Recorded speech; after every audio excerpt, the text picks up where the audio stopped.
Hello, everybody, and welcome back to the Podcast Boys. I am one of your hosts, Connor Nielsen, and joining me, as always, is the Comics Kid 2099. How are you doing, Comics Kid? I am doing well, Connor. How are you? I am doing swell this fine morning, at least morning for I. We are going to be talking about Part 13 of Twin Peaks: The Return, Season 3 of Twin Peaks, and the Comics Kid is going to give us a quick plot synopsis. So tell us what happened this episode. We get to see Evil Cooper once again. He is fully recovered from being shot by Ray, which was like 4 episodes ago, I think. And he meets up with Ray at Evil headquarters, where we find out Ray is working for this big, mean-looking bald guy who I believe played either Michael Myers or Jason Voorhees in one of the recent horror movies of the last 10 years or so. Evil Cooper does an arm wrestling contest with this guy, beats him, and then like punches his face through, and then he tells Ray to put the ring on his finger, and then he gets some coordinates from Ray, and then he shoots Ray.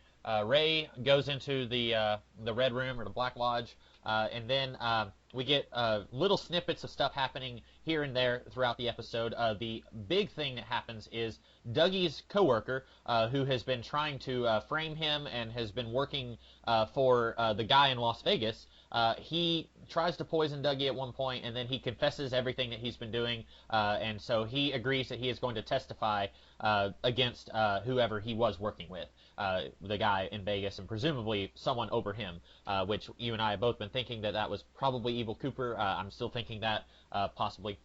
We get little bits and pieces of stuff happening in other parts of the episode. We don't get any Hawk in this episode or Sheriff Truman.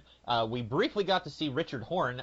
He showed up and was watching Cooper on this big, like, wall-sized TV. He was watching Cooper shoot Ray. We also get to see Audrey once again. Not really any development on that subplot. She's still asking her creepy husband what that woman said on the phone last week. We get to see Bobby. He talks a little bit to Norma, and we get to see Big Ed for, I think, the first time this season. Big Ed is a little bit unsure of this guy that's talking to Norma. He manages her franchise. We find out that Norma has a franchise of Double R restaurants. There's 5 of them. And we find out that this one in Twin Peaks is not doing good. But Norma says the pies here are better than the pies anywhere else, even if those places are doing financially better. So that guy is trying to get Norma to change some things here. She's a little resistant to that. And Big Ed seems to be jealous of whatever relationship they have. Shelly talks to her daughter on the phone. The daughter is upset because her husband is not back home. I was a little confused about that because I thought that the daughter was leaving her husband or that the husband had fully left the daughter. I'm trying to think if there's anything else important that happens in this episode. I'm sure I missed something. Dr. Jacoby said hey to Nadine. That's right. He saw that she had a shovel in her Silent Drape Runner business, and they both kind of... they hadn't seen each other in a while. I think Dr. Jacoby said it had been 7 years since he had seen her. So that was something that happened. Other than that, I feel like the big thing was Dougie's coworker kind of revealing everything that he's been up to, right? Mm-hmm. So, Connor, unless I missed anything else, we can talk about that later in the podcast if I forgot something important. But what did you think of this episode? I loved this episode. This was a great snapshot of what I feel Twin Peaks was and what I feel like The Return is, and it felt like a great amalgamation of the two. I will fight you on nothing happening in the Audrey subplot. I found it like, hold on now, what's happening? Like, there was this moment of, wait, something's wrong here. And that was, we can get into that. Man, oh my lord, I love this. I don't even really know where to start. I want to start off by saying, oh, you forgot that good old James Hurley saying "Just You and I." Oh boy. Oh my goodness. So I knew about that one before watching the episode because everyone on Twitter can't keep their mouths shut because 0.6 seconds after they see it on TV, they start tweeting about it. And like, I'm one of those people. I feel like, yes, you should stay away from social media if you're going to watch something later, but like, the episode hadn't even finished airing and people were tweeting about that. And I kind of feel like, give some people a chance to watch it later on. So I knew about that before watching the episode. We both laugh about that from the original series. I feel like it's a laughable scene in the original series. I don't think that it's like, man, that's a really awesome scene. I don't think it's much better here. we see a girl who's in the audience. Or I shouldn't say girl. She's a woman. She seems like she's younger than James Marshall / James Hurley, but she seems to be tearing up and is like really enthralled with James singing the song. There are these two brunette girls who are kind of harmonizing with him. I don't know if she's going to show up later, if she's going to be important. I'm not sure, but yeah, I forgot about that. I remembered that as you started saying that you liked this episode. I was like, oh, I forgot that scene. I've never been so happy to hear that dumb song in my life. Here's the thing, though. One thing that I will give David Lynch and Mark Frost credit for is they're sticking by their decisions. They clearly like the character of James Hurley.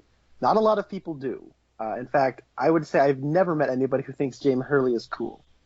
But in the very first episode, or I guess the second episode technically, but it aired with the first episode, they make a statement that says, no, James is cool and he's always been cool. Like, they're sticking by their character. Mm-hmm. And I can respect that. And they have this time around, like, that one woman who he's basically singing the song to was Shelley's friend that he was making eye contact with at the end of part 2. Oh, okay. And he's kind of singing it for her because he's got the hots for her, but he's too shy to say hi to her, so he kind of does this golden oldie, so to speak, to sing to her. And I have no idea what to really say about this. I liked it, and mostly from I don't like this song particularly, but it feels right in certain contexts, and it is very much a Twin Peaks thing. I also had no idea James Marshall actually sings that. Okay, see, when we watched season 2, we were both wondering, did they dub over that with a woman's voice? Because he's got a very high-pitched singing voice, if that's his real voice. It didn't sound quite as high-pitched here as it did in season 2. It sounded fake in season 2, like extremely fake, but here I felt like it sounded a little bit less fake, but I still feel like he's got a high-pitched singing voice, which nothing wrong with that. You know, I'm a huge fan of the Bee Gees. They, you know, that band they sang very high, but I remember both of us like looking up whenever we watched season 2, like, did they dub over that with a woman's voice? We were both very curious about that. I think it's a little less high here because he's older. Yeah. Just naturally that's what will happen. But to wrap up my summary of what I thought, I found this to be hilarious. I have rarely laughed so hard watching an episode of Twin Peaks. And that's saying something because I found I think it was 11 to be hysterical. I found this episode to be heartbreaking, also intriguing, mysterious. It all just felt so right. There's only 5 episodes and 4 weeks of show left. I have no idea how we're going to wrap all this up, but right now, I don't care because just hanging out in this episode, time stood still, and it oh my goodness, it all felt so right to me. I like how much we get of Twin Peaks, Sarah Palmer. Something's up with Sarah Palmer. This was another strange scene that I'd like to dissect and discuss with you because I think there's more going on here than what's on the surface. What did you think of this episode, Comics Kid? I didn't hate it, but it didn't grab me the way it grabbed you. There have been episodes this season that I have had a stronger reaction to. Last week, I was significantly disappointed by how they brought in Audrey. I was kind of disappointed by how they brought in Ed. It's kind of, again, like with Audrey, where they just like, and there he is. Like, they don't do a big, like, Ed Hurley opens the door and he says, Norma, I'd like some pie. You know, they don't do that big, like, whoa, it's Ed, he's back. And, you know, I guess at this point I should just get used to that.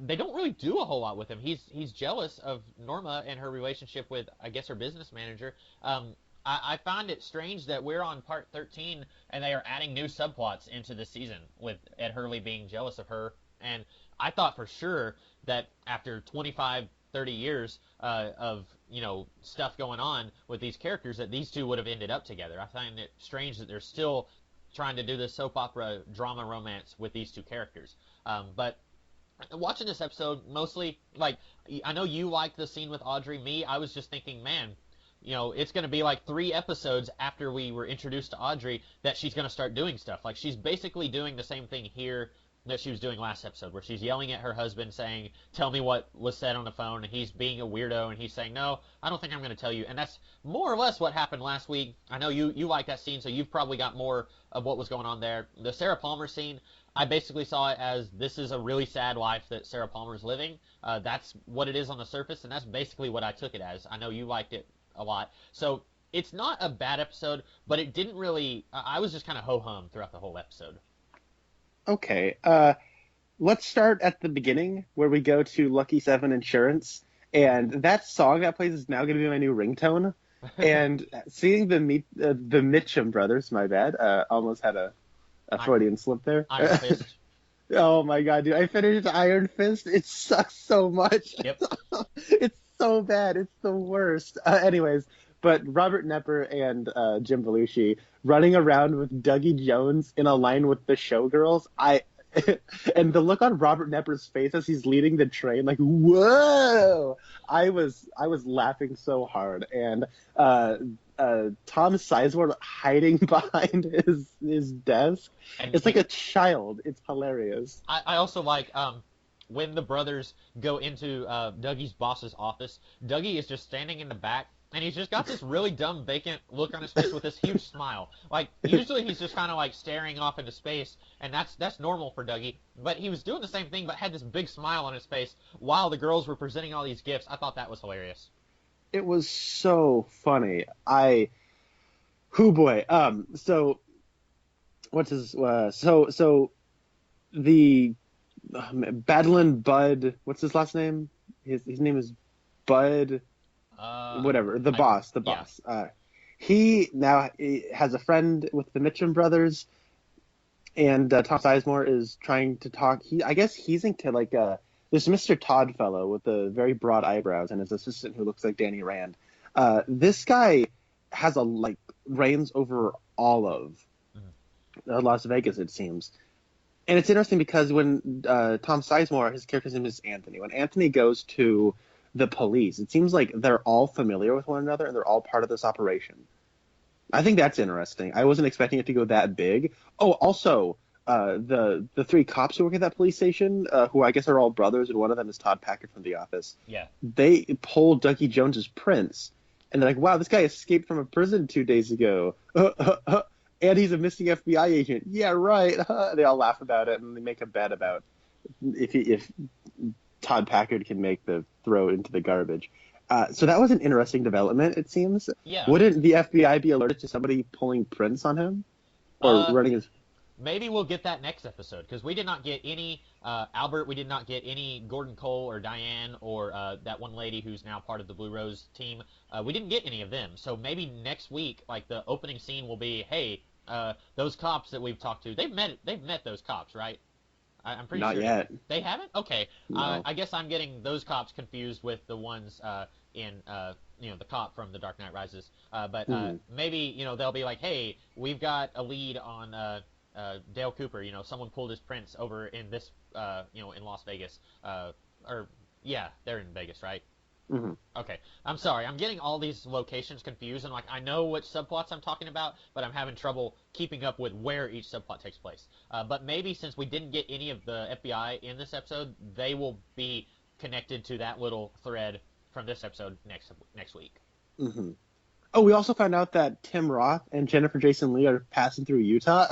Yeah. I found this scene hilarious. They just talk about Mormons. Mm-hmm. That's basically it. Yeah, they're just like, and they'll have 5 or 6 wives. Like that's all they're doing in that scene. That's funny. I found that scene really, really funny. I love these two actors just in general, and just giving them a scene to just not even really talk about anything, just to have a quick little comedic scene. That's the kind of comedic relief I like, where it informs their character. These guys are dummies, but they love each other and they're obedient and they're stupid. I don't know. There's something sweet, like where I'm laughing with them and at them at the same time, because they're horrible people, right? They just assassinated a dude in front of his child. I wanted to mention something about that. So, we should. I found out what that was. Okay, good. Because I was looking. I don't even know. I think I was reading up on Audrey and that scene, and then someone mentioned that. So anyway, I'll let you talk about that later. Okay, I can say it now. Okay.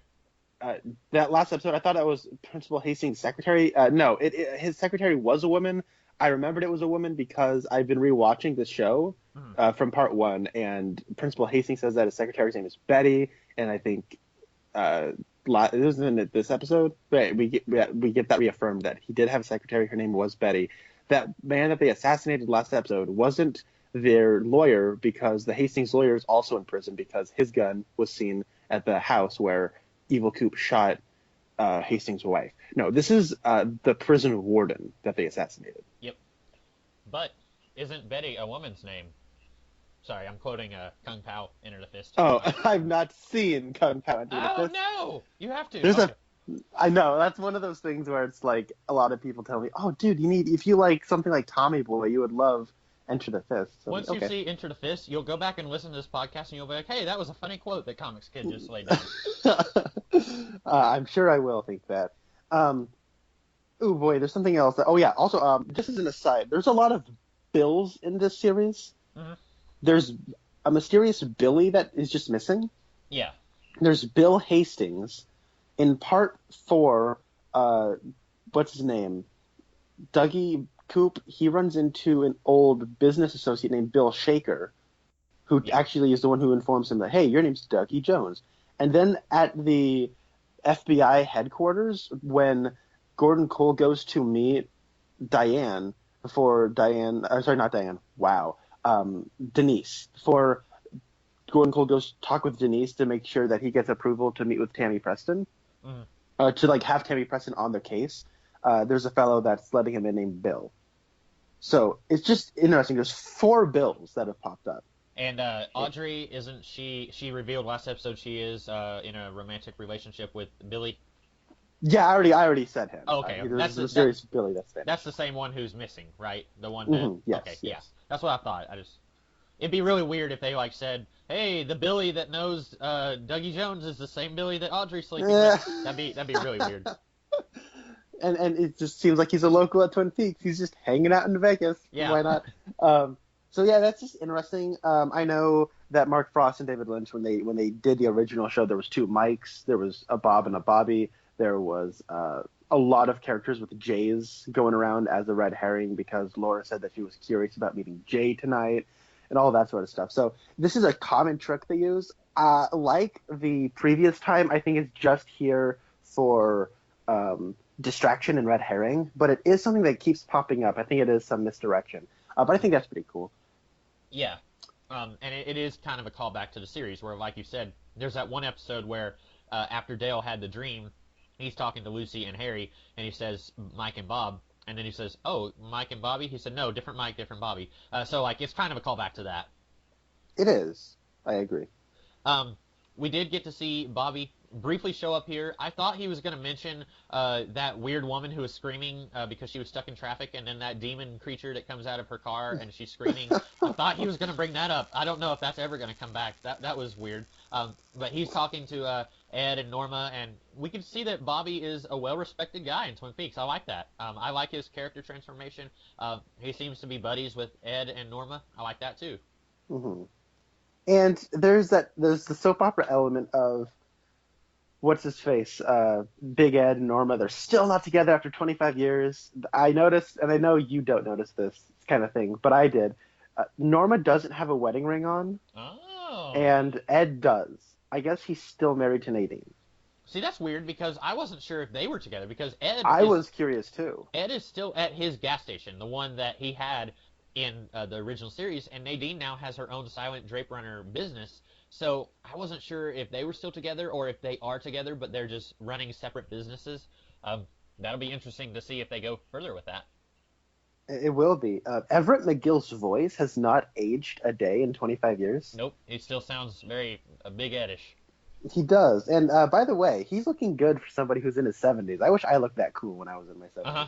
Yeah. He's got his hair is rocking, right? Yeah. Like it's all nice and like swift and short on the side, and it's all like got that rockin' curly thing that he's got slicked back on top. Yeah. No. He looks like I don't know, like if he was part of Kiss and like he was a member of Kiss, like right now. You know what I'm saying? Like some kind of like sort of punk rock band, and then he's in his 70s now, and he's just like, you know what? I'm still awesome, and you guys wish your hair looked like this, and we're all like, yes, we do. Well, it's funny you mention that because I think that Evil Coop looks just like Gene Simmons, like not in makeup, Oh with yeah. that wacky hairdo and stuff. No, but I get where you're coming from. Oh boy, wow, there's so much more to delve into here. I'm like, I feel scattered. But there's that whole element where in episode 2, it's, oh, that James Hurley kid. He's weird, isn't he? No, he's cool. He's always been cool. And then, footage not found. But there's then here, like, I don't know, geez. 11 hours later, we get, I guess, something of a payoff where he does get on stage and to woo that girl. And she's impressed. And I think we'll maybe see James, like, one more time where they are, like, getting a drink together. And that'll be that. That'll be their little subplot. And then with here, it's like Ed and Norma. We find out Norma has a little franchise problems that are going on, and I think that we'll get like just a couple things pop up here and there. That's like, and then here's a little bit more. She's thinking about changing the name, and then maybe at the end she says, "No, in fact, I don't even want to have a franchise anymore. I'm good with it just being the Double R." Then that'll be that. I'm sure we'll just get like brief little beats for these little subplots. And it's weird because so Matthew Lillard said that he thought his character was going to be introduced in part 12. Really? Wow. His character got like offed before episode 12. Uh-huh. I mean, he was introduced like in episode 4? No, episode 1. Oh, he was that far back. It's hard for me to, because, episode 1 and 2 were both aired together, and episode 3 and 4 were aired on the same day, but they were together. So I get all 4 of those episodes kind of border together for me. That's fine, yeah. But yeah, it's crazy that he thought he was going to be coming in that late in the series. But I guess when you're a minor character and you're only interacting with a few other characters who are more major than you are, it's hard to tell chronologically when your scene is going to be taking place in the series. It is interesting. And, So I guess I'd relate that back to what I was saying, where these subplots with these old cast members, I think it's going to be like the Matthew Lillard thing, where they have their minor subplots and then they do them, and they can happen really whenever in this show. But they're just sort of like quick cutaway, ongoing problems or new stories. I mean, and they are admittedly brief stories for these cast members. Yeah. Speaking of Norma and the Double R, did she mention that it has been called the Double R for 50 years? Is that what she said? Yes. Okay. So it was called the Double R since before she started. But it wasn't her mom who started it, right? Because her mom kind of looked down on Norma's lifestyle in the original series. So I'm curious who started the Double R before Norma started working it. I'm interested too. Because Norma is not that old. She wouldn't have been the one to have started it. And it's interesting that she took over from somebody and then started her own version of it where it's a similar name. Legally, I don't know if that would work, but that's still interesting that she wants to keep the name of this one the same. I kind of like that. It gives her a little bit of a moral ground. Like, if she just was like, okay, yeah, let's do it, that would make her seem a little bit more shady. Not that there would be anything wrong with it, I guess, since she is pretty much the one who's been running the Double R for at least 25 years, maybe more. But I kind of like that she is resistant to that idea. And also, in the same episode, we see that Nadine is doing very well with her business. And you look in the original series, Nadine was kind of the laughing stock of the series, and Norma, while she didn't really have her life together, she was working in a diner. I don't think anyone, when they're just out of high school, would say that that's their dream, but Norma seemed to have it more together than Nadine did. And now the roles are almost reversed. Yes, so basically the way it happened, what we're told in the original series is that she out of high school just started waiting tables and like working at the Double R. Yeah. And she never really left. She worked there every Christmas. She worked there every New Year's. Like, she just was so heartbroken about what happened with her and Ed and how they sort of reacted to the whole Hank situation, how he just sort of ran off and got married to Nadine, and that sort of like made her upset, and she just didn't want to think about that, so she just kept working at the Double R. So I guess like whoever her boss was like, maybe it's that fry cook in the back, or I don't know, it could have been anybody. But I think it's just interesting that she basically worked and inherited the Double R from whoever the previous owner was. That's interesting to me. Maybe it was Billy Zane's business partner who got murdered on screen. Oh, maybe, yeah. Man, I'm so disappointed that we didn't get a wrap-up to that in Season 2. I don't mean this in a condescending way, because I think you and I are the only people that ever wanted to know that. Uh-huh. You're because apparently apparently everybody hates Billy Zane's character and are glad. I know, I mean, like, he mumbles sometimes, but what's wrong with John Justice Wheeler? Well, I will say, if it was any other actor than Billy Zane, I might have also been inclined to hate the character, because you and I both felt like there was no danger of Audrey and Dale Cooper ending up together, so there was no need to introduce Annie and John Justice Lever, but I liked what Billy Zane did with that character, and, I didn't hate what's-her-face, Heather Graham did with Annie. I know you weren't as keen on her, but even though those characters I don't feel like needed to be in the show, I liked what those actors did with what they were given. Mm-hmm. Speaking of me being the only one, you were talking about James Hurley and how like nobody likes James Hurley. I was one of the people saying that like if you take away all of like the woman drama with James, where like he's with Laura and then she's got her problems and then she dies and then he's with Donna and then he's with Maddie and then he's with the Cougar Lady. Like if you take away all of that, I was the one saying that they could have done something interesting with James, because whenever we saw the covers on Entertainment Weekly, we were like, oh, they're bringing James back, but they're not bringing Donna back. That's weird. And unfortunately, I just haven't really gravitated towards any of the stuff they've done with James, because he's only shown up twice now, and he's barely had 5 minutes of screen time in both episodes together. I wish they could have done more with him in this season. I understand that. I don't really know what else to add for that. Like, I get where the disappointment comes from, but we already have all this other stuff that I guess Lynch and Frost wanted to say, and this is fan service is the wrong word, because fan service would be, oh my god, people, look at it, it's James Hurley. But they do. I feel like it's one of those. It's a piece of acknowledgement of what this show's legacy is, and this is a show that's really become about history in a lot of ways. Yeah. That incorporating him just sort of feels like the right thing to do. It's hard for me to really explain, but I don't know. Also, the bald guy that Dale Cooper punches through the face, he was Jason Voorhees in a Friday the 13th movie in 2009. Oh, really? Okay. Yeah. What's the guy's name? Derek Mears. Okay, yeah. I've heard that. He was in Hansel and Gretel Witch Hunters, which I've seen that movie. I did not like that movie. I don't remember him in that. So he must have been like with a lot of makeup and like a monster or something. See, I also saw that movie and I also don't remember him, but I thought that movie was hilarious. Oh, okay. I actually had a lot of fun in that movie. I saw that in theaters, no less. Oh, yeah? Yeah. I didn't see it in theaters. I think that was a Netflix watch for me. Okay. But yeah, that's who that guy is, because when I saw him, I was thinking, hey, it's that one guy, and I was like, I knew he had been a horror icon. I just didn't know if he was Jason or Freddy. Or not Freddy, Jason or Michael. But yeah, I knew he wasn't Freddy. But yeah, that was him. Speaking of, like, hey, it's that guy, the corrupt cop that Dougie's coworker talks to, Tom Sizemore talks to, he is in this TV show that I've been watching recently. I told you off camera one day last week that I've been watching Dark Angel with Jessica Alba.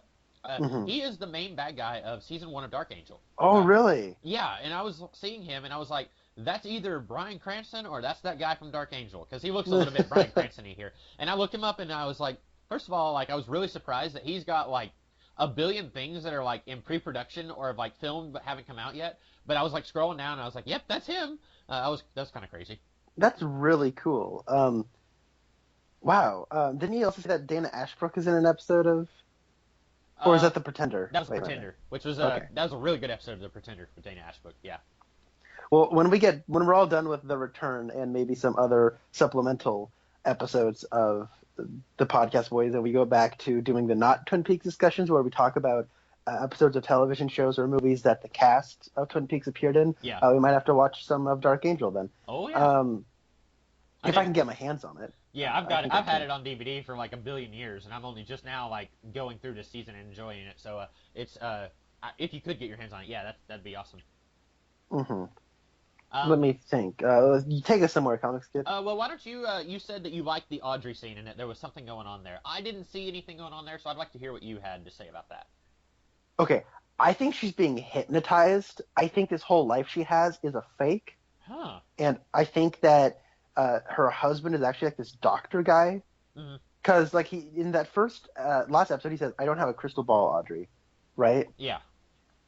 There's a crystal ball on his desk.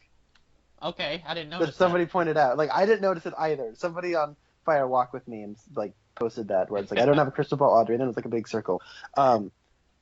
She has the line that says like he says, "Don't make me end your story early," and she says, "What story?" Right. What story is it, Charlie? I think that's actually the tagline of this episode. Okay, yeah. So I think I don't know. There's holes in my theory, obviously, because he's made a phone call. He knows information. She's trying to get that information out of him. Something is up, right? Yeah. But I'm curious how all this is going to fall into place. But it's so weird because all of a sudden she wants to leave, she wants to go to the Roadhouse, but then all of a sudden she doesn't want to leave, but she wants to leave, but she also wants to stay because she's afraid of leaving. And he has this like, she's like, I feel like I'm somebody else. Don't you ever feel that way? He says, this is existentialism 101. He says, shut up. I love that part. But it's weird. He seems to have some sort of weird subconscious control over her in the way he talks. He talks very precise, and it's something weird is going on is what I'm trying to get at. Yeah. This is not what it appears to be. I don't really have much more to say about it, but it was a brief scene, and it made me rethink what we got with last episode, where our introduction to Audrey is also not what it seems. My guessing is, and doesn't she say, isn't this Ghostwood? So I guess, did she say that in this episode? She said Ghostwood. Okay. I know for a fact she said Ghostwood. I must have missed that. I'd have to go back and watch that scene. I didn't catch her say that. I'm not saying it didn't happen. I don't remember saying that, but I may have missed it. It kind of reminds me, if your theory is true, it kind of reminds me of how Leland was drugging Sarah Palmer back when he was possessed by Bob and kind of having his relationship with Laura, where he like straight up, I don't remember if it was when he murdered Maddie or if it was at one point he was like right in the middle of killing, I think it was when he was killing Maddie and Sarah Palmer walked in and then he like goes and attacks her, and then in later episodes she acts like she doesn't remember any of that. So what happened there was Sarah Palmer was crawling down the stairs because she had been drugged. Right. And then she's in the living room, and then she sees the white horse, and then she passes out for good. And then Maddie comes on in. Right. And is like, what's happening? Is something burning? And then she sees Bob Leland. Yeah. And then she runs up the stairs, and he runs up after her. So okay. That's what you're probably thinking. And after that, Sarah didn't have any memory of that. So it would be very interesting if he is hypnotizing her or is trying to keep her drugged or under his control somehow, because that would again be a callback to the original series, but it would be with characters who weren't connected to that in the original series. I'm also wondering if maybe if he is trying to keep her under his control, if he is doing it to protect her from her son, because her son is just a psychopath and like has murdered many people and doesn't have any care for any other human beings. So I'm wondering if he's trying to keep Audrey out of the line of fire of Richard until he can get taken care of. Maybe. That would be maybe putting too much of a noble light on this character who seems to be 100% a dirtbag, but we don't know hardly anything about him other than he's weird and creepy. But I'm wondering if they're going to try and troll us a little bit and say he's doing this for a more noble reason than what we think right now. Maybe. Also, there's a possibility that good old Richard Horton might be the child of Donna. Right. There's been some speculation going around about that. Yeah, you had sent me a picture of that on Facebook, and it shows like pictures of Donna smoking and like making hand gestures, and then we see Richard doing those same hand gestures and smoking in the same way. Which that'd be very interesting, especially since Donna is not going to be in this season. But they've mentioned Harry Truman several times in this season, and Michael Ontkeen I don't think is going to be in this season, but they're still mentioning his character. And they've mentioned Philip Jeffries, and so far we haven't seen any archived David Bowie footage. So it's possible that they're going to bring Donna's character somehow into this without actually bringing the actress in. Or either actress. Maybe, yeah. Which is, maybe good old Richard Horton killed her. No, that could entirely be possible. The thing is that I think this guy's actually like a doctor. Like, there's something psychologically wrong with Audrey. Possibly. Where I think after the bomb explosion, she hasn't been the same ever since. No, that's possible. I was just thinking, she went on and had her normal life after the end of season 2, and that somehow she survived, but nobody else survived the bomb explosion. Or we haven't had a mention of Pete or the banker guy or Andrew. We haven't had any mention of those characters, so presumably they all died in the bank. Oh man, remember when Pete was in this show? I know. Yeah. He was always a shining light. Pete. He was in one of the worst subplots with Josie and her like, like she was like doing her like weird like wet fish like floundering, and Pete would always just be around, and he was great. I love Pete. Are you talking about the cinematic gold of Josie being turned into a handle on a dresser? That's the last thing that my little brother has seen from Twin Peaks. Did he love it as much as I did? he's like, I mean, he just thought it was crazy. He's like, what It happened? is crazy. I will give him that. And then later, Pete is in the Great Northern. He's just like, Josie, is that you?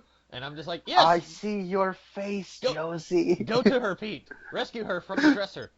Wouldn't it be Did you great? read that? That would be hilarious. Wouldn't it be great if in the Great Northern now, if like we just have some tourists in a room and they accidentally knock over the dresser and like Josie's spirit like manifests back in the real world and she's like, I've been trapped in that dresser for 30 years. You would love that, wouldn't you? I am dead, yet I live.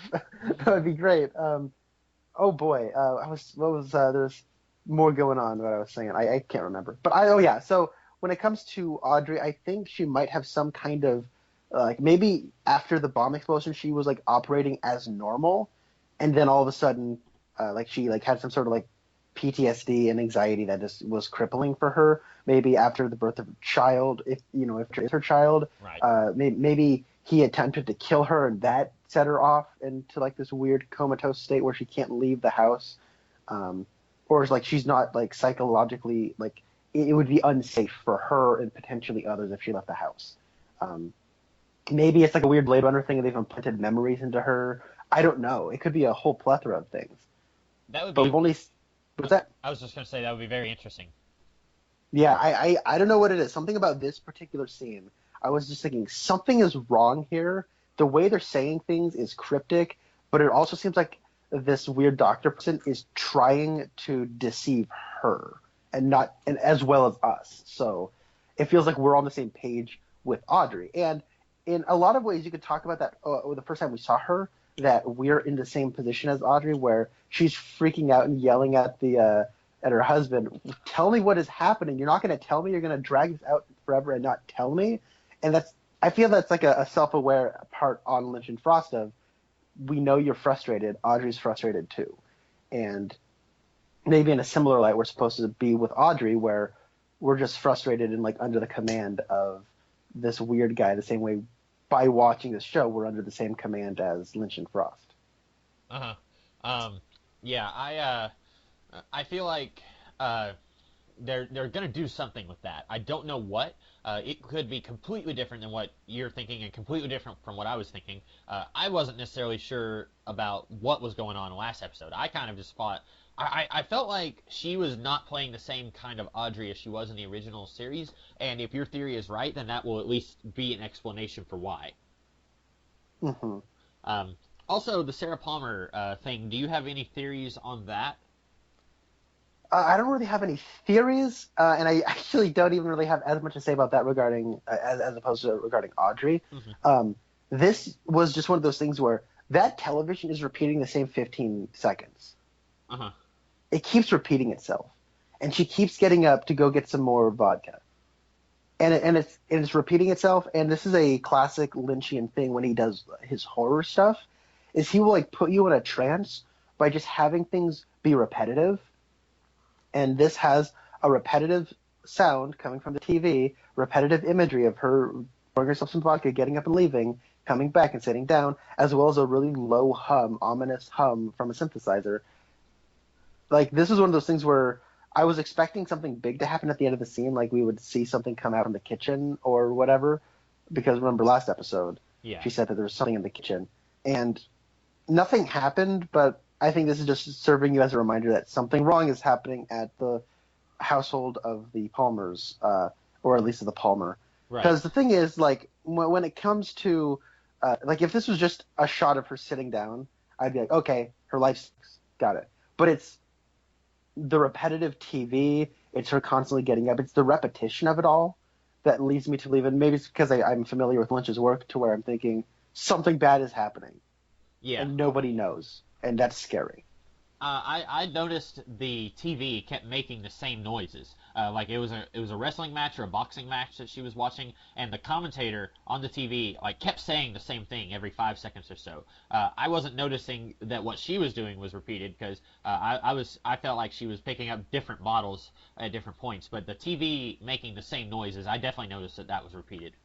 You are right. She is picking up different bottles and stuff, but it's a repetitive imagery where it's still a vodka bottle, it's still her, she's still walking back to the kitchen, she's still coming back and sitting down in the same spot. It's all a very, I think, interesting scene. It goes on for a little while, and I think it stops right when it needs to, because I was able to pick up on something. Okay, where's this going? And then it stops, and then I think, oh, something bad is happening. Were you expecting somebody or something to walk into the room in this scene? I was. Okay, I was too. I was thinking it was going to be those guys covered in suit, but then as it kept going, I was like, well, they may try and hold that off till next episode or the episode after that. Yeah, I was looking into that dark dining room that's like adjacent to the living room. Yeah. I was thinking that there would be like a figure walking into there, but nah, that didn't happen. So. Yeah. I'm trying to think of anything else to talk about. We didn't. Oh man, I know. Wait, hold on. You were saying something. We didn't get any what? No, I was just gonna say we didn't get any Hawk, so we don't have a God Bless You Hawk, unfortunately. Heartbroken. That's what's keeping this back from being a perfect episode to me. It's not quite as good as Part 11 because Part 11 had Hawk, so there you go. But Sonny Jim has a new play structure because the Mitchums gave him a new car, and I know you don't like Dougie, but the part where she drops him off and he goes, "Oh, Dougie," and it just cuts to a white shot where he's just walking away like a crippled child. Like, it was so funny. This never ceases to be funny, where she's just like, "Oh, Dougie, you're so great," and she's like whispering it to herself, and she's like, it's like she's acting in this scene like she's in a Nicholas Sparks movie. "Oh, Dougie, he's so perfect," and you're just expecting to be this guy with washboard abs, like give her a wink and say, "See you later, baby." I mean, he does have washboard abs, but he's just like walking around completely oblivious and just head in the cloud. It is so funny to me. But the thing with Sonny Jim is like that play structure. There's a spotlight. That's something I'm taking note of. There's a spotlight. Yeah. So. Yeah, I remember thinking when I was watching that, like, okay, yeah, if I was a kid, this would be awesome, but I could do without that spotlight that's blinding me like every 5 seconds when I'm like jumping on the trampoline or whatever. Mm-hmm. So there's a spotlight.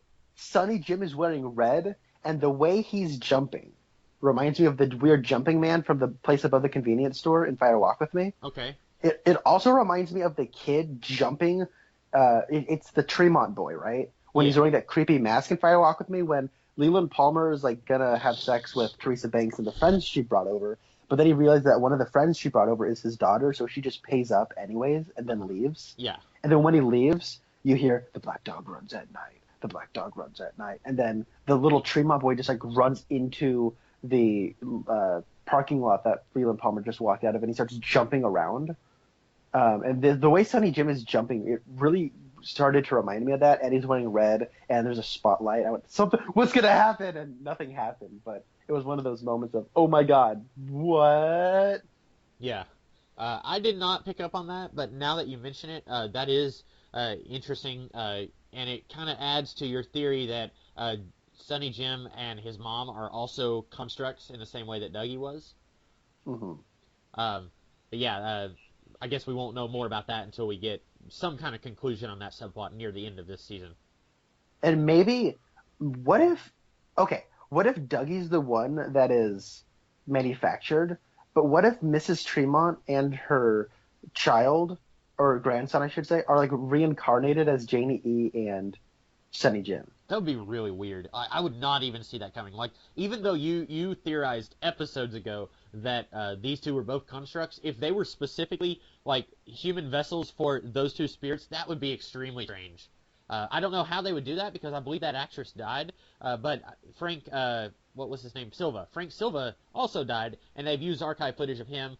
They used archive footage of the actor who played Major Briggs. So maybe they'll find a way to do it if that's what they want to do. Maybe. But there's... Oh, sorry, continue. I was just going to say, that'd be a really weird turn of events. It would. So, I was watching some people who actually were, I think, the only people that legitimately loved last episode. Uh-huh. They were talking about it, and they said that opening scene where Diana walked into the Red Room, it's like... she walks to talk with Albert and Gordon, but the way she enters it, like, all of a sudden you realize that this room has red curtains, and the layout of the furniture is identical to the Red Room. Oh, I didn't even notice that. And like I didn't notice that either. She says, "Let's rock," which is the first line that the man from another place has Right. in the third episode, or Which- it's like his first line period. Which I don't know if I mentioned this last week. I probably didn't. But my first thought when she said that was, okay, she's possessed by the little man. That was just what I assumed because in Fire Walk with Me, we have the car, and written on it is "Let's Rock." And so Mhm. the assumption is that Chris Isaacs gets kidnapped by the little man and is brought into the Red Room. So I'm wondering if she is somehow being controlled by an agent from the Red Room also. Perhaps, but and that would be interesting. The video I was watching, they were theorizing that, or at least one of the guys was theorizing that Diane is the little person, Gordon Cole is the Tremont grandchild, because remember that kid was played by his son Yes, in the real original life. series, Yeah. and Albert Rosenfield is the giant. And like this is just like a continuing story of the Red Room, but it's like, okay, we are all like vessels for, or like stand-ins for the people in the Black Lodge, Mhm. and like somehow or other, like history is repeating itself in a different way, and time is like folded in on itself. Yeah. And the one guy was saying, Lynch isn't above that. That's basically what happens in Lost Highway.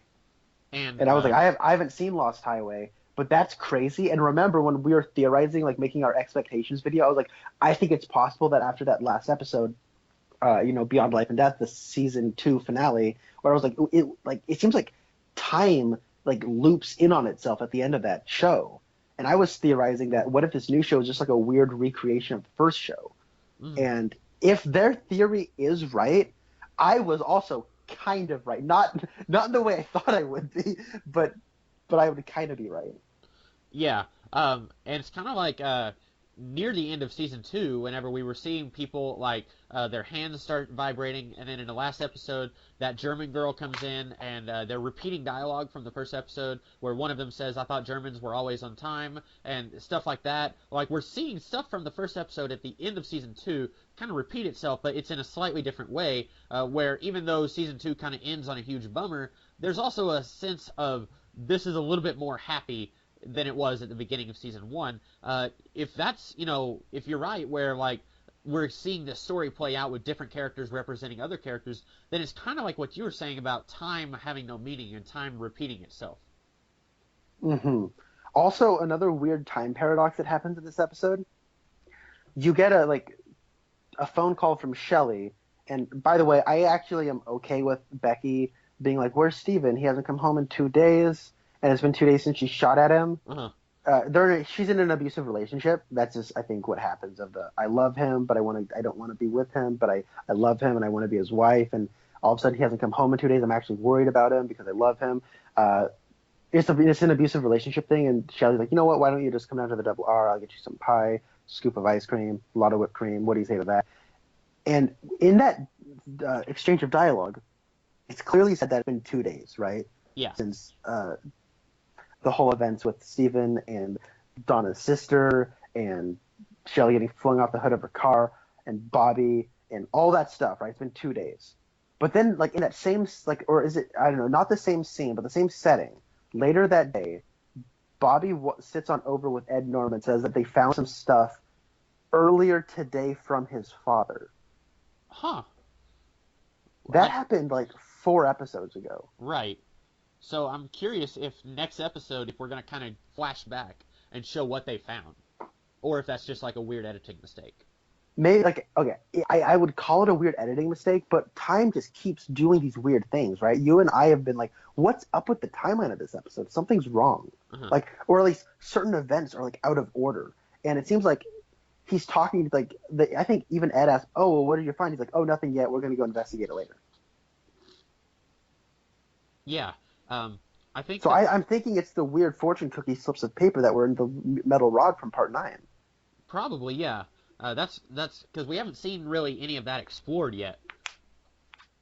We have not. The fortune cookie stuff. Yeah, I'd say you're right. I'd say that will come back into play in some way. Mm-hmm. Was there anything else you wanted to discuss? I'm just thinking about this episode.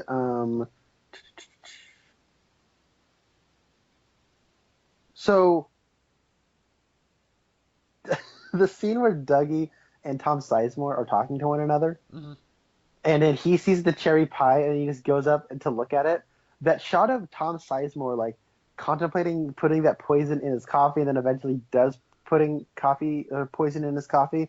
I could not like I was almost like had trouble breathing. I was laughing so hard because behind him it's just Dougie with his face against the glass trying to get to the pie. Mm-hmm.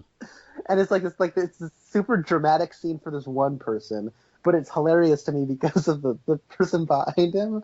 Oh my goodness, that was funny. And also, it is a weird thing where I'm convinced Dougie is now like he is the good Cooper, but just sort of like all of the personality and it's basically just I think what we're trying to get at with Dougie is that Cooper at his base instinctual level is a good person, but then there's evil doppelganger Cooper who brings out the worst in people and is just his base instinct is evil. So we have the part where it's like he just walks up and just like touches Tom Sizemore's shoulders. Yeah, And it's this kind gesture that Tom Sizemore just feels an overwhelming amount of guilt and. Uh-huh. Mm-hmm, I yeah. thought What were you saying? I thought maybe it looked like he had something on his shoulders, like dust or something, and I was wondering if Dougie was like fascinated by what was on his shirt. It looks like he sees dandruff Yeah. and he's like, oh, I'm gonna touch this dandruff, but I think this is weird, right? Like I don't know if this is like the supernatural forces somehow playing on Dougie's instincts to give him a massage. I don't know, but either way, this brief action brings out Tom Sizemore. And he's no, what I've been doing is wrong. I'm going to be a good person now. Uh-huh. And Tom Sizemore just has this moment of breaking down where he's like, I haven't been able to sleep or eat in weeks. I just feel this overwhelming amount of guilt. I just about tried to kill you. I feel horrible. And then Dougie's just sitting there like, oh, confess. Yeah. And I found that hilarious. I found it sweet. And Tom Sizemore gets to act a little bit. It was just a really nice scene, I thought.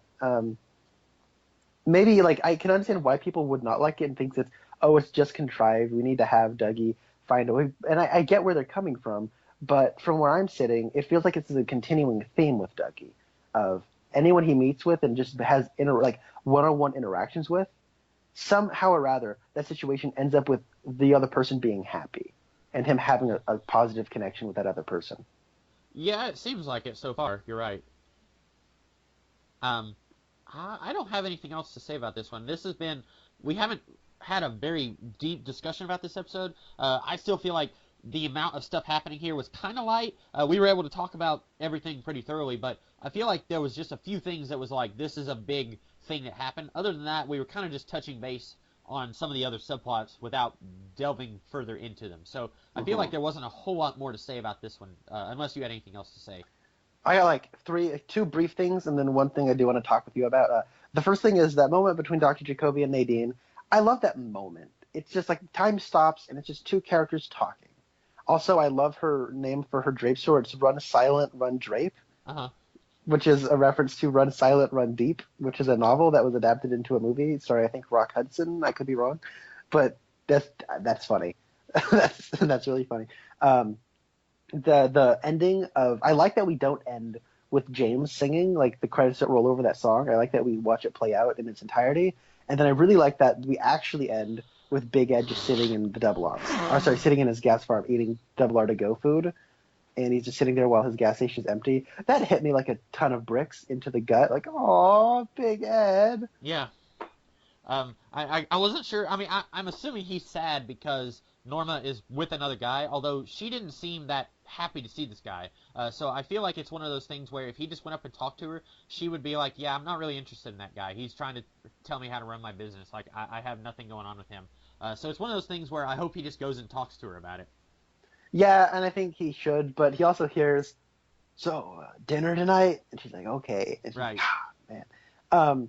So other thing, I want to talk about the Ravagers from Guardians of the Galaxy that just manifested themselves into Twin Peaks. Their whole hierarchy is determined by arm wrestling. Like, this is the craziest thing ever. Uh-huh. They're the Ravagers from Guardians of the Galaxy, right? Like, Basically, yeah. they're at least Yondu's section of the Ravagers. This was like when this came up and Ray's like, yeah, I'm gonna protect myself with these guys. They know what's up. This is the farm. They know what's up. And then Evil Coop shows up, and when he said arm wrestling, you have got to be kidding me. I was like trying. I was not. I was laughing. Like I said, I found this episode hilarious. This was the kind of absurdism that I'm like, you know what? Why not? But also, this would never happen. I mean, I see this as like this commentary on. I don't even know how to really like put it into a word, like feudalism of whoever's the strongest is in charge. It's like basically like a pack of wolves or a pack of lions, or I guess it would be a pride of lions, where the alpha is whoever is the strongest. Might makes right, sort of thing. That's what I was getting from their weird culture that they had going on. Yeah. And whoever wins at arm wrestling is the leader. I love how Cooper just like Evil Coop looks around and he says, well, I don't want to be your leader. I want him. Right. And they're like, okay. And the acting from the guy who plays Ray was great during the arm wrestling scene. Where like it's clear that Cooper is in charge the whole time, right? Yeah. And like the part where he has his hand all the way down next to it, and it cuts to Ray, and you can hear him just barely over everyone else, where he's like, "Just get it on the table!" And he's freaking out, and he's like, "Come on, just do it!" That was really, really funny to me, and I should say probably, I mean, Over the Top starring Stallone, pretty good arm wrestling, I would say, but I think Lynch really made cinematic history here by putting the best arm wrestling scene in history to screen. So, bravo. I really think we've been out of a good arm wrestling scene for years, because I've been going to the movies on a consistent basis since 2014, the start of 2014, and I don't think I've seen a single arm wrestling scene, period, in all of my years of watching movies in theaters. So I don't think wow. I've seen one in a really long time. I know there was a John Wayne movie from like the 70s where there was an arm wrestling scene that I didn't watch that movie. I don't even remember what it was called. I don't even know that movie. See what I'm talking about? We have to make some deep cuts to 1970s John Wayne to even pick up some arm wrestling. Like, what's up with that, right? Yeah. I don't know. I really like this whole, like, there's all these crazy looking biker guys, and then there's just this one guy with glasses. He looks like an accountant. Like, Yeah. Yeah, I didn't know what that guy's job was in this gang, and then he stays there while everyone else has already left the room. And what did he say? He said like, "Do you need anything else?" And Evil He Cooper's says, just "Do you like, need any money? "Oh, Do you okay." need any money?" And he's like, "No." And then the guy just like runs down the stairs. Like, I thought that was funny. I also think there's some neat stuff where this show is about the nature of people watching television. I've heard people say that the constant jumping through the subplots feels like switching channels. And then in this one, like in part 8, you had the giant watching on a screen stuff we were just watching. Yeah. And then in this episode, we have a giant wall-sized screen where they are looking at stuff that is like on a television, stuff that is happening in real time, that is happening at the same time. I just think that's interesting stuff. I don't know if it actually means anything or if it might mean something until I actually like sit down, watch all of this, see what this means from time to time, or if it's just an interesting motif Lynch just keeps wanting to bring up. But it is there. I think it does deserve a mention. I really like the culture of these crazy biker people, and I also like the Ring shows back up. This is interesting. This is the end of Ray Monroe. I actually really like this character a lot, and kind of sad that he's gone. But Evil Cooper. I don't think it's the same actor, but he reminds me of this guy who was in the Starz Camelot series. He played a character called Leontes, who was kind of sort of the reverse Lancelot, if that makes sense. He looks a lot like that guy, but I don't think it's the same actor. Okay. How old would that guy? First off, how long ago was the Camelot series on Starz? I think it started right when Game of Thrones was getting popular, so it's been like within 7 years.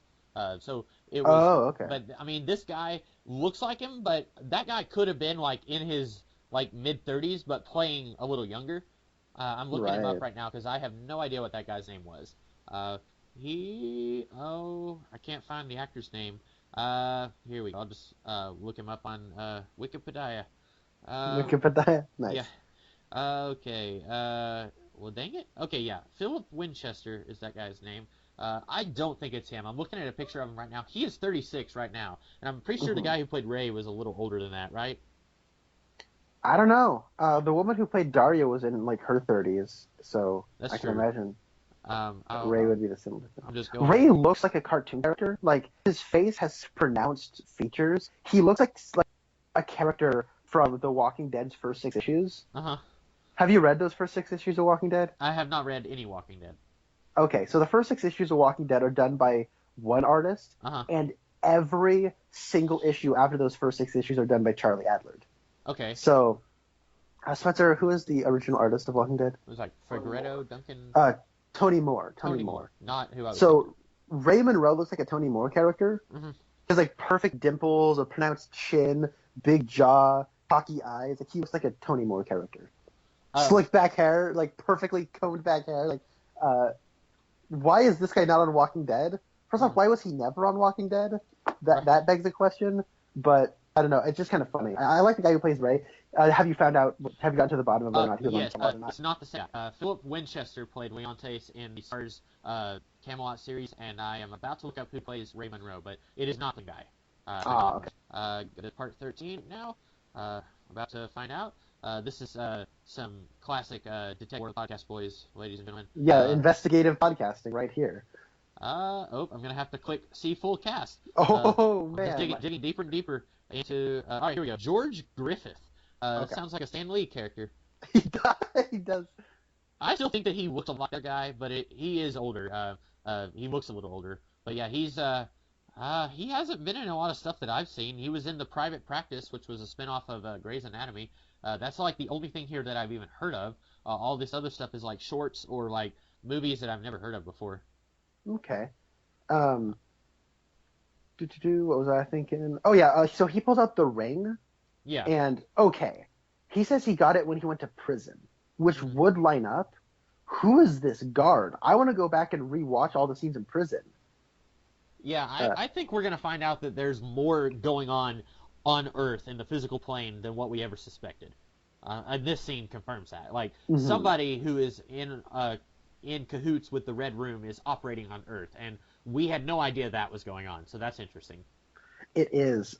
So I was rewatching parts 1 and 2 and 3 and 4, and that's where he gets taken to prison. And Cooper's reaction is, "You seriously believe that I think he's in federal prison, or that he got caught?"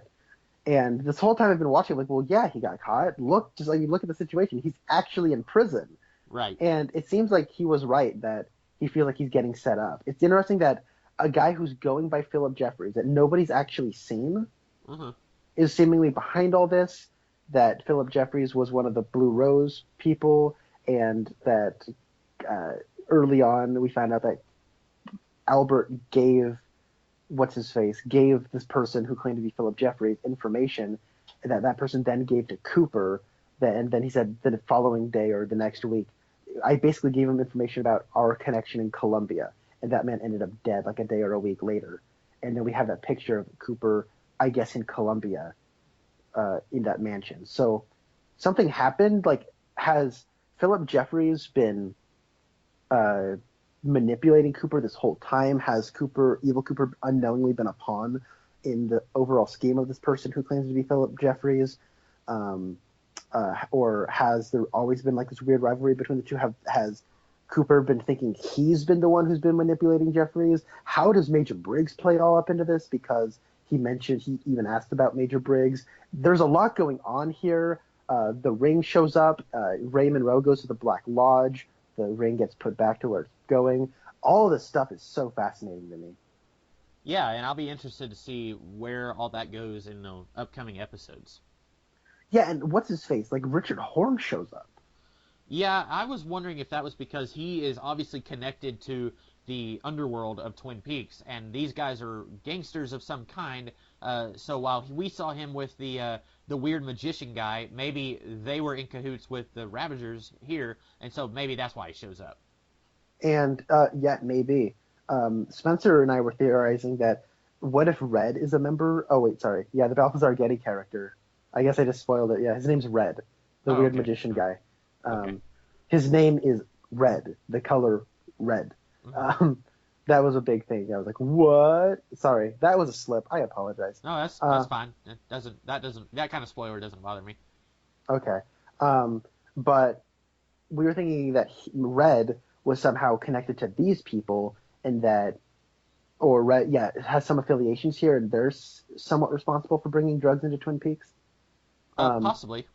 And they're really close to Twin Peaks because they're in western Montana. Montana is right next to Idaho, and so in your head, think of Washington, right? Mm-hmm. Washington is the top left state, the most northwest state in all of America. And in the pilot, we find out that Twin Peaks is somewhere between 3 or 10 miles from the Idaho border, and it's like 10 miles away from Canada. Mm-hmm. It is way up in the northeast corner of Washington, right? Now, yes. Idaho is right next door, but have you ever seen a map of Idaho? It starts wide and then gets really thin as it gets up top. Mm-hmm. So if they're in western Montana, I would assume northwestern Montana, they have basically a Rhode Island's width of state to get through in Idaho before they get to Washington, and they're basically on top of Twin Peaks by the time they get there. Yeah. So, man alive, they are close. Mm-hmm. So that's just something. Yeah, and I'm sure they're gonna. I hope they're going to show how the magician guy Red, how he and Richard Horn are connected to the Ravagers, for lack of a better word, in later episodes. Yes. So I don't really have anything more to add to this episode. I thought it was an awesome episode. I thought when you did I thought that it just leaped out of me was perfect. Alrighty. In the meantime, we will be back next week to talk about another episode of Twin Peaks. We've got, I think, 5 more episodes, but 4 more weeks because the last 2 episodes are going to air in the same night. So we will be back next week to talk about Part 14.